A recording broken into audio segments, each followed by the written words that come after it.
Spring is definitely on the way. It's very early in the morning. I think it's about 7 or maybe before 7. And all the birds are all out singing. It's still very cool though. So down there, the garden, I have some big round circle that are potato bag, but they're like circles. Wait till some of you all gardeners see what they are. I never even knew these things existed. But anyway, I'm going to plant potatoes in those because, I got a problem with a mole in the garden. And all he does is attack my potatoes or anything I plant. So, yeah. Today, of course, I'm going to tend to my worms. It is Sunday morning. And I'll see you all in the wormery. Well, good morning, guys. How are you today? Today, I'm going to show you how to start a basic worm bin for composting. I know a lot of people buy worms from me or buy them anywhere else for the purpose of composting. Now, some people buy them for business purpose to multiply them and sell them, and that's a great idea. Obviously, that's what I do. But I also have a side of my life where I have my personal worms that are my pets, and I use them for composting. Because as you all know, I cook a lot and I have a lot of food scraps. And I'm not saying food scraps like leftovers from your plate that you're eating that already has like sauce on it or, salad dressing. No, I'm talking about when you're cooking with bell peppers, the little pieces you don't use, onions, garlic. Now, my worms eat everything. I know there's a list of forbidden foods like onions and garlic and oranges, but I eat those things every day and my worms eat them too. Now, you have to be careful with the citrus though. If you decide to make lemonade this summer, don't go putting all the lemons in your worm bin, please. It would be a catastrophe, okay? The acid level will just go bonkers in there. The acid level for a worm bin should be 7. 6 is okay, but it's a little on the low side, and 8 and 9 and higher than that is a little too high. So anyway, this is basic beginner. This is what I did when I got my first worm factory 21 years ago. I had no idea what to do. I'm like, I wanted worms. I begged my mom for them because it was my birthday. She's like, what do you want? That's a whole nother story. So then I got the worms and I'm like, okay, now what? We had one of those giant old-fashioned computers and I had to dig for information. It was rough. But anyway, I'm going to show you the basics. So think about composting at home, what you have. So I have here some shredded paper from my shredder. And when I started this, I didn't have no machine to shred anything for me. I used, this is just ripped up paper towel things and paper towel rolls and toilet. I would just do that and, my family would help me. I also used fresh strips of newspaper. I just found newspaper. And thank God that now I have a free source of newspaper. And yeah, I used the shiny one too because this is what I had, So I just dumped this all in here. Now the one thing is, you should get your worm bin ready before they arrive. But I am the queen of guilt of not doing that. I know you've seen me do it 100 times. Paper towels that I use to dry my hands, just water. I just would rip it up and just worms go at it. So what you need to do with bedding like this, and I'm going to get more bedding because obviously this isn't enough, is you need to make sure all this bedding is damp. Because worms need moisture for survival. That's one of their main things. Now, they can live without food for a while. I've seen worms go a few months without food. And as long as their bedding was damp, they survived. Now, the castings that they left behind was very wet and pasty. But moisture, they need moisture. They definitely need moisture. So I'm gonna get more bedding. You know what? Why don't we just add more newspaper, since that's what I have here? So composting, you know, it's very important to do, especially if you cook a lot, because then all those food scraps are just gonna go in your garbage. And you know, now even people that live in apartments or condos or townhouses, something that doesn't have a backyard, you can still compost. You can use a container like this, which this is 20 by 15 by 5. You can buy one of the worm towers factories. I have a smaller one available on my website. You can use a shoebox if you want a little one. What I don't recommend is having a clear container. If that's what you got to start with, do it. But as soon as you can, get a different container that's opaque, not see-through. Worms, they don't like light, and the light will disturb them. So yeah, try to get them out of a clear container, guys. So I've been waiting to do this video for a while. I know it's needed. And I'm doing it because a lot of people are asking me questions about it, and it's a good time. And you all know I'm like a teacher at heart, you know. I just like showing you how to do stuff. And anything I show you on my channel, it's stuff that I have personally done, experienced, train wrecked, you know, because I want you to learn. And trust me, y'all, I have train wrecked worm situations many a times. So we have newspaper, shredded paper, shredded cardboard. So I'm gonna dampen this down. Now, I use regular tap water, but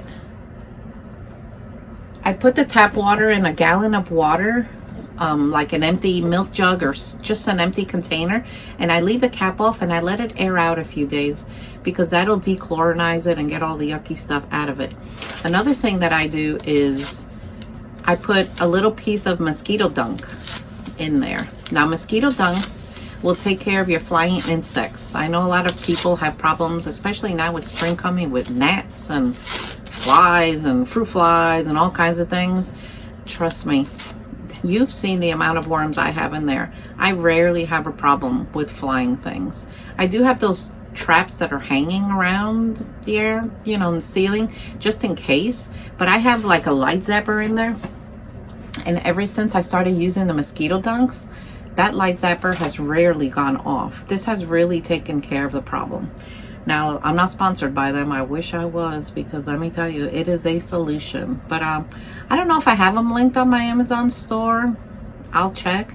Anything that you buy through my Amazon store, whether it be worm related or personal things, they give me a commission. So I think that's pretty awesome, and it helps me out with the wormery, you know. Financially right now I'm breaking even with the worms, but you know, it takes money to feed all these people in here. I know I call them people. I also call them my wormies. But anyway, let's dampen this up, and then I'm going to show you the next step. I got this rolly thing.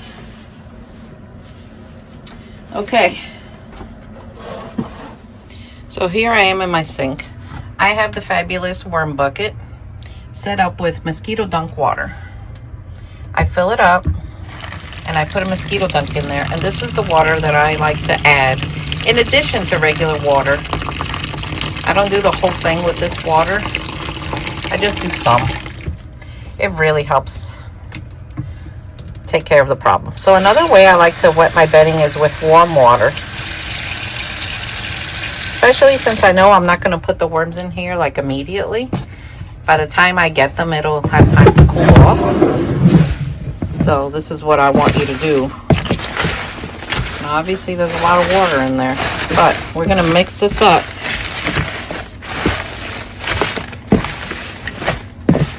So when you're raising worms for compost, you don't have to have it as wet as I do when I do my breeding. You could just have it to where it feels like a wet sponge. Obviously, this is too much water, but I'm not gonna throw it out. I'm just gonna add more bedding. So if you have too much water, add bedding. If you have too little, add more water. But look, I'm gonna show you the moisture that should be. A couple of drops. That's definitely too much water. So let's go add more bedding. So I added more newspaper. Just gonna mix it. Another source of bedding is leaves, dried leaves. If you add dry leaves, soak them first in your mosquito dunk water so that you don't have any little critters coming in. Some people use manure. Rabbit manure is the only manure that's a cold compost, meaning you can just put it right in and put the worms in. Any other type of manure, you have to pre-compost first before you put your worms in because it's going to heat up. But since we're doing basic home composting here, we're just going to use what we have, right? That's the goal of composting. So that looks pretty good. All right. So this is good. See, look. A couple of drops. That's all you need. Different from what you normally see me doing. All right. I'm going to pick up my hair because you all know I can't work with my hair down. And then I'm going to show you what I use for grit. And then we're going to go get the worms. I've debated on cutting this off, guys. I don't know. Okay. I look crazy, but okay. All right. I'm going to bring you in. Okay. I'm not using the microphone today. I didn't feel like dealing with that again. Okay, so here we go. Yay, I have some bedding. So now I need a kind of a form of grit because worms need grit. So what do I have at home? I eat a lot of eggs. When I eat eggs, I take the shells, I rinse them, and I microwave them for a minute. Kills any salmonella, bacteria, whatever it has. And then you can pulverize these in a blender, but I didn't have one of those when I first started, so I just started doing this. And this is what I did at first, and it worked fine. You can also use play sand. That's sand that you buy in bags for the toy boxes for kids. So now I'm going to feed them. Let's see. Today I had a banana and I had some strawberries that I found in the fridge in the back. Of course, everyone has that pile of food that goes bad, I know, unfortunately. And I'm just going to dump it in the corner. Now what I'm going to do is to avoid fruit flies. Let's just say you don't use mosquito dunks. I'm going to cover it. What I also do is I cover it with fresh bedding. And yes, you can dampen the bedding or you don't have to, because this will dampen it all. So now they're there. Let's just say it's been a week or less and I'm ready to introduce my worms. So now I'm going to go get the worms. So for a container my size, which is 20 by 15 by 5, I like to put 1/4 pound, which is approximately 250 worms. But you know, for my composting purposes, I'm just going to eyeball it. I try to pick the biggest ones. When I send you guys worms, I go through here and I literally pick the biggest ones by hand, one by one. I do. I pick them all out for you because I want you to get the best ones. That's why I raise them. All right, so let me get about 250 of them.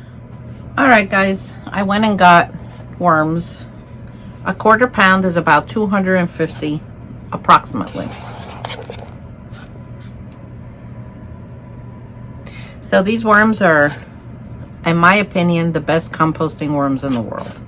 They're Eisenia fetida red wigglers. There are no blue worms mixed into my batch here. So when you get worms from me, this is what you get. So we're just gonna put them in there. I like to spread them out. So as far as playing with your worms, I know when everything is brand new, you want to play with them. I always did, honestly. Not for breeding, but for composting. I played with those worms every day. And I still mess around with my worms that I have in my towers every day. If you want to see those towers and those worms, check out my other worm channel, the Composting Worm Lady. I put them on there a lot. And honestly, I would mess with them every day because the curiosity would kill me. I wanted to see the cocoons. I wanted to see what they were doing. The first time I saw a pair like hooked up breeding, oh my gosh, I almost jumped out of my skin. So this is, I just mix them up and I play with them. And now I can do this with these because these are pure red wigglers. If you have blue worms mixed in, they're a little more tricky. They're finicky, and sometimes when you mess with them, they want to just run away.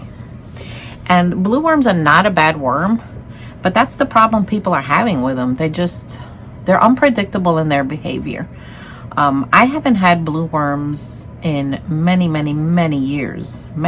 Even when I first started composting with worms, the person I bought them from didn't have blue worms, so I didn't know what they were. But with red wigglers, they're very forgiving. You could just mess around with them. So now they're all in there. I'm going to leave the light off. Another thing, you can feed them. If you want to buy worm chow online from me, from anybody else, or make your own, you can feed them worm chow. But what I would do with my composting bin is I would just take some worm chow, which I have here, and I would just go on one side, away from the food, because that way they have a choice. They can eat the chow, or they can go over here. I noticed worms, they like juicy food a lot, like watermelon, and they like sweet food like pumpkin and sweet potato. Potato skins will break down, but they take forever. They just do. But you can put them in there and eventually they're going to disappear. So I lost my train of thought. Okay, so this is my worm chow that I feed them. Another thing you don't want to do is overfeed this. Your 250 worms, which is a quarter pound, at first they're only a quarter pound. They will multiply, but they will also multiply better for you if you have a bigger container or a tower to where you could add more floors. Worms will self-regulate their population. This bin will never be like full to the rim up here, overflowing with worms. It just doesn't happen. That's why as breeders, we sift them out every 3 weeks. But as a composting person, you know, when you see that the castings are done, and you will learn what castings look like. It looks like kind of like coffee grinds that are like really dark. You could do the self-migration, where you push everything to the side, put fresh bedding here, and eventually they're going to go that way. Or you just harvest it out and just start again with the same bin, or your obsession will grow like mine and you'll just get more bins. But you know, it's worth it to do this. To some people it may seem like a lot of trouble, but to people like myself that are just like the environment and like to, you know, see what happens with your food scraps, this is an amazing way to do it. So this is the basic beginner composting. You can do this with any type of worm, but again, different worms have different behaviors. You can do this with African night crawlers, but they need more of the bedding. They like more of the cardboard. They like your Amazon boxes. They like that kind of stuff. But African night crawlers don't like to be messed with too much because they will drop their tails. And yes, their tails literally fall off. It is like the strangest thing ever. You can do this with European night crawlers. But, you know, I have always found the red wiggler to be the easiest beginner worm for composting in, you know, your home. It just is. And you can keep them in the garage. Obviously, if it hits 30 degrees, they might die. And then if your garage hits like 100 or plus, they might die. So you have to watch where you keep them. You can keep these in your house. I've never had a problem with anything in my house. And if you look on my other channel, you'll see all my towers. It doesn't smell. That's the first thing people have always asked me is, does it smell? No, it doesn't. It does not smell. Now, if you overfeed your bin, it will smell and it will start to cause you problems. Things will go anaerobic, which means that they're going to rot, but in a bad way. You're going to build up bad bacteria. If anything like that ever happens, first thing you do is harvest all the worms out and get rid of all the bedding and just start fresh. It's the best way to solve a problem like that. I had a problem like that last year. If you look back on my videos, I think it was with African night crawlers. For some reason, my bin just went anaerobic, and I don't know why. But I had a situation and I had to handle it, and the smell was horrific. But you know, just basic home composting, if you don't overfeed your bin, it won't happen. So now that they're in there, I got food over here, I got chow over here. Another thing you can do, I cover this with wet newspaper, but another thing you can do is I see people mark the corner where they put the food. So some people will put a flower, a leaf. I don't know. I don't know what I have to mark it. Actually, I don't have anything. Oh, what about one of these plastic worms? Let's use one of these. And let's put it there. No, I can't do that. It'll get ruined. So I don't know. Let's see. Let me get another piece of paper. We'll use another piece of paper. We'll bunch it up into a ball and just see. Okay. So this is where I put the food scraps. Thing. I'm going to cover this now with wet newspaper. And then I put a bubble wrap only on the surface. If you put bubble wrap or saran wrap over the edges and cover this, it's not going to get any air. You're going to have a major problem. Worms are going to die, and this is going to rot horribly. So no, I put bubble wrap on the surface, or if you don't have bubble wrap, you can use, I used once a Walmart bag. Just put it on the surface. It just helps to keep the moisture in. And every day you can check it. If it seems dry to you, just get a spray bottle of water and moisten it. You can mix it. You don't have to. And there we go. So let me get some wet newspaper. I'm gonna cover this and then I'll bring you back. So another tip I wanted to give you is if you have an overabundance of food scraps and you only have that one little bin, you can put your food scraps in a Walmart bag and you can freeze it. I have a stand-up freezer down here in my basement, and the bottom shelf is only for food for the worms that is frozen.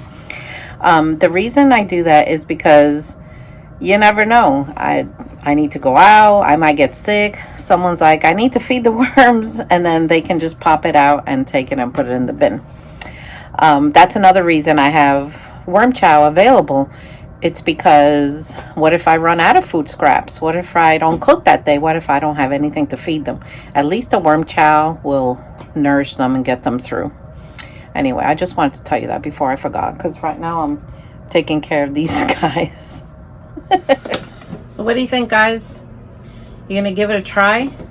So I put the damp newspaper on top. I covered it in a bubble wrap. And if I were upstairs in my house, this would go like, if I had room under the kitchen sink, if I had a hutch, it would go under there. I mean, anywhere. When I first started raising worms when I first started composting with worms, I had worm things everywhere. I just did. I found the little nook where they went. But that drives me a little crazy. I don't like having them everywhere. Only because I'm afraid I might lose track of one. So I keep mine all together. But anyway, I hope you learned something. And if you have any questions, as always, reach out and press that subscribe button and I will see you all next time. Take care. Ow, my hair thing got stuck. I'm gonna have to cut it out. Bloopers, bloopers. Oh. You won't believe the things that I have gotten caught in my hair. Ugh. I think I had one of the castings in my mouth. It happens. And I'm not cutting this out.